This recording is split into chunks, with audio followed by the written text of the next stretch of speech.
Di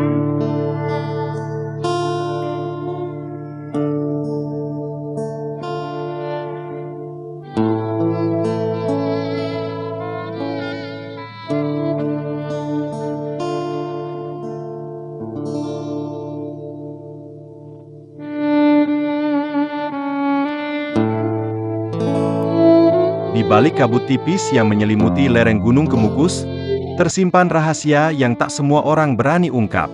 Saya admin YouTube Mulyono, nama channel Salam Cerita, mengungkap kejadian yang belum terungkap. Inilah kisah misteri pesugihan Gunung Kemukus. Cerita pesugihan makam di atas Gunung Kemukus. Bukan sekadar tempat ziarah, tapi juga tempat di mana manusia mempertaruhkan segalanya demi kekayaan. Dunia sesaat di kampung halaman tempat kelahiranku, Bojonegoro, Jawa Timur.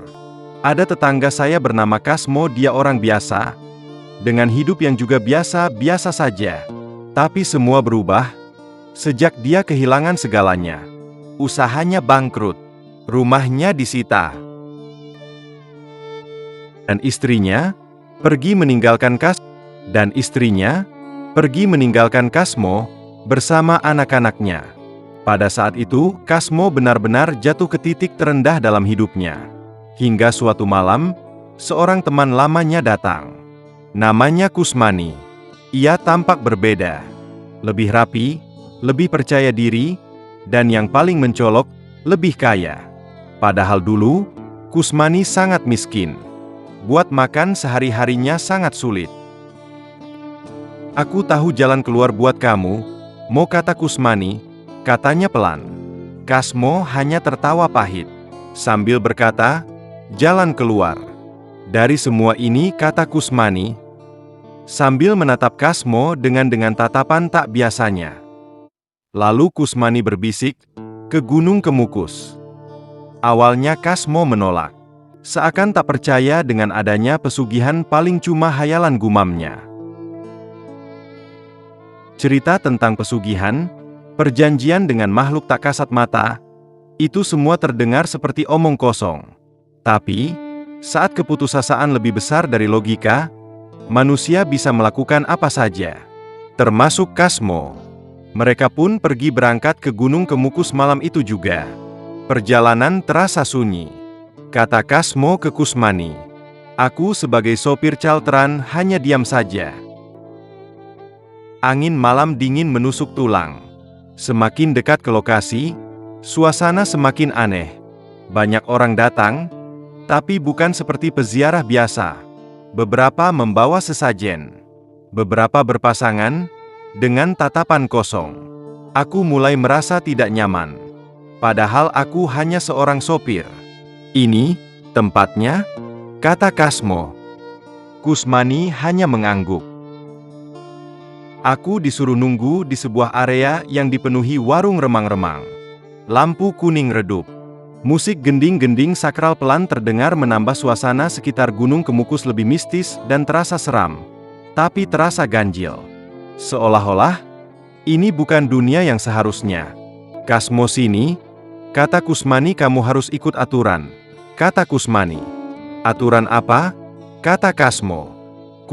Kasmo sangat serius.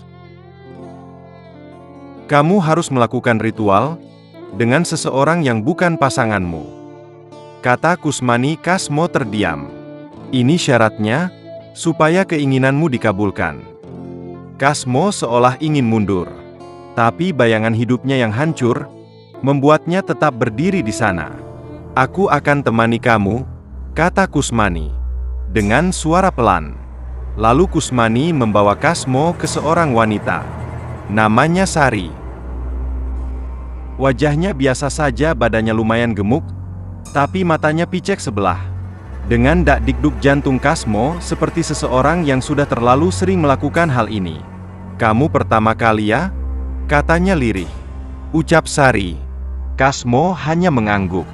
Malam itu, Kasmo melakukan sesuatu yang tak pernah terbayangkan sebelumnya. Dan sejak saat itu, kehidupan Kasmo berubah. Beberapa minggu setelah ritual, uang mulai berdatangan. Bisnis kecilnya tiba-tiba berkembang. Peluang datang tanpa dicari. Dalam hitungan bulan, Kasmo kembali kaya. Lebih kaya dari sebelumnya. Tapi, ada yang aneh. Setiap malam Jumat, Kasmo selalu bermimpi yang tak pernah dia bayangkan sebelumnya. Mimpi yang sama. Seorang pria tua berpakaian kerajaan berdiri di atas bukit berkabut. Ia menatapku dengan senyum tipis. Kata Kasmo, "Jangan lupa janjimu." Aku Kasmo mulai gelisah. "Apa maksudnya ini?" Tanya Kasmo pada Kusmani. Ia hanya diam. Lalu berkata, "Itu biasa. Tanda kalau perjanjianmu sudah aktif." "Perjanjian?"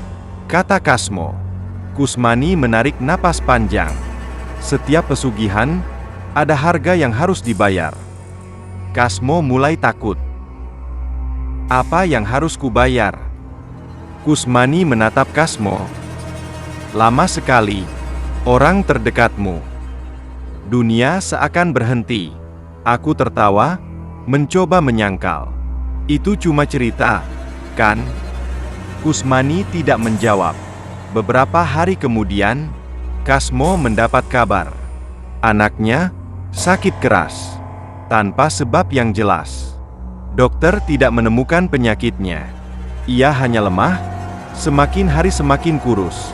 Kasmo panik. Kasmo mencoba segala cara. Rumah sakit terbaik, pengobatan alternatif. Tapi tidak ada yang berhasil. Hingga suatu malam, anaknya Kasmo membuka mata dan berkata dengan suara lemah, "Ayah, ada kakek di pojok kamar." Kasmo merinding. Dia bilang anaknya harus ikut dia. Kasmo langsung tahu. Ini bukan penyakit biasa.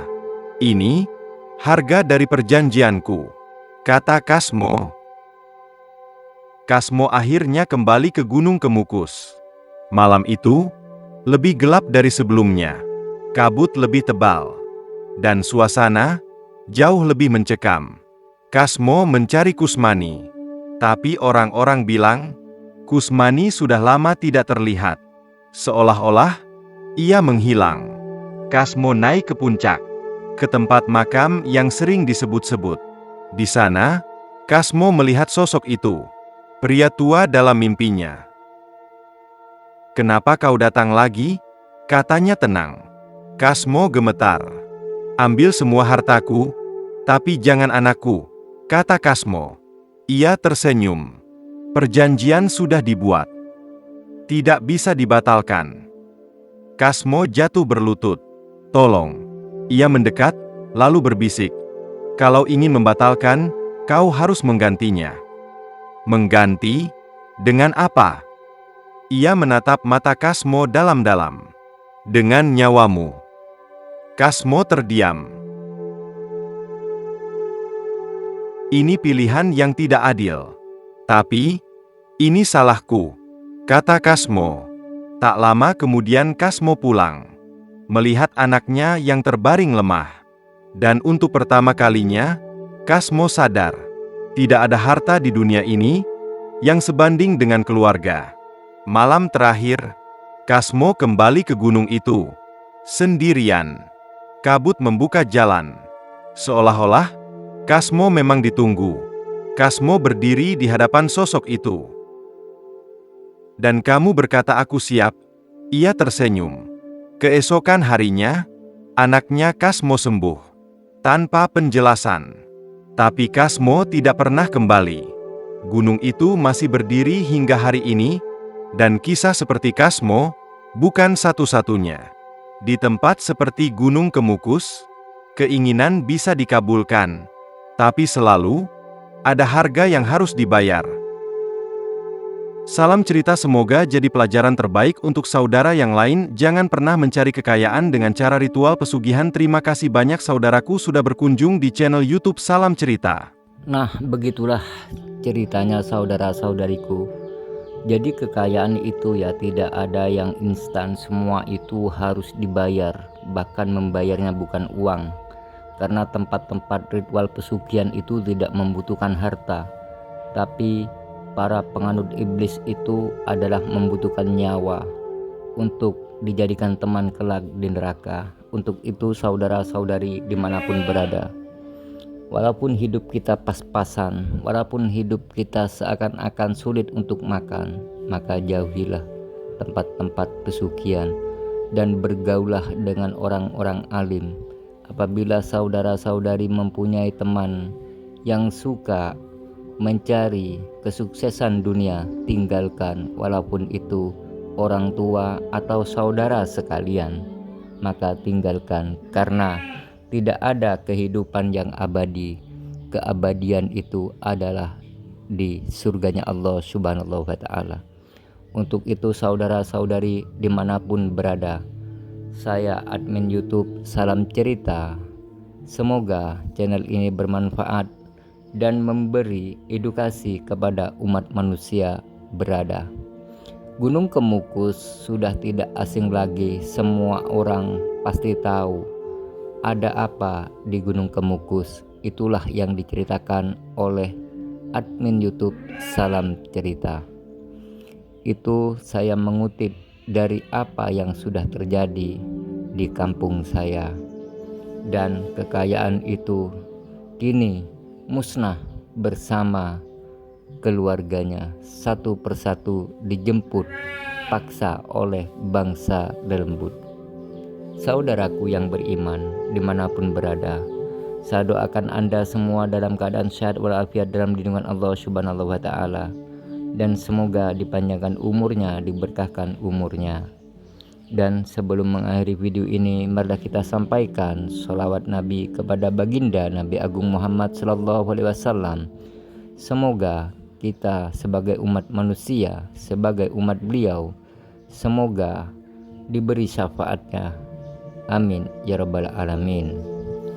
Allahumma sholli ala sayyidina Muhammad wa ala ali sayyidina Muhammad.